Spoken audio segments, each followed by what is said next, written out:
Firaun la'natullahi alayhi, adui wa Allah, alladhi daa al-uluhiyya, ambaye amedai kwamba yeye ni Mungu.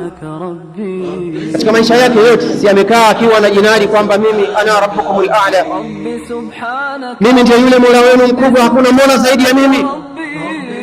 Ma alimtu lakum min ilahin ghairi, sijatambua kama kuna mola mwingine zaidi yangu mimi.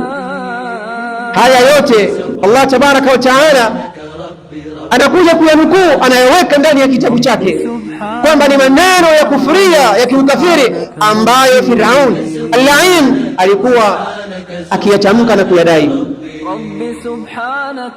Ndugu katika imani, lakini hebu angalia kiburi chake, kule kutakabari kwake kote kulikuwa katika sampuli gani? Mwisho kabisa Allah tabaraka wa taala anaelezea hatta idha jaahu al-gharq, mpaka alipojiwa sasa na kuzamishwa katika maji. Alipojiwa na kuzamishwa katika maji,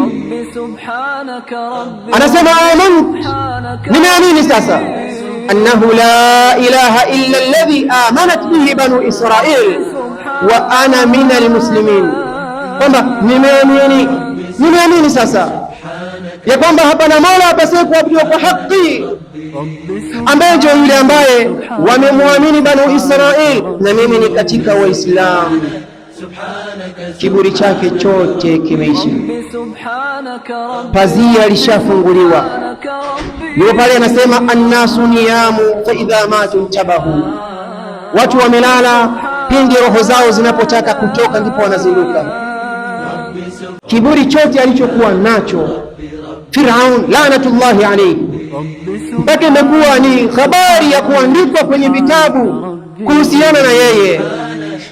Lakini inafikia wakati leo anasema nimemwamini mola ambaye wamemwamini banu Israil, na mimi ni katika Waislamu. Wewe si Mungu? Umemwamini Mungu yupi tena? Allah tabaraka wa taala anakuja anasema al-ana, hivi sasa waqad asaita qabl wa kunta min al-mufsidin. Hivi sasa eti unasema kwamba nimemwamini mola wa banu Israil, na aliyakuwa wewe ulishaasi kabla ya hapo. Umetamka maneno chungu mzima, ukajiita kwamba wewe ni Mungu na maneno mengine zaidi ya hapo, na ulikuwa wewe ni katika watu wenye kufanya uharibifu katika ardhi. Hivi sasa unajisalimisha kwa Allah, hilo jambo haliwezekani. Al-Mubarak Da'wa TV, mwanga wa Uislamu.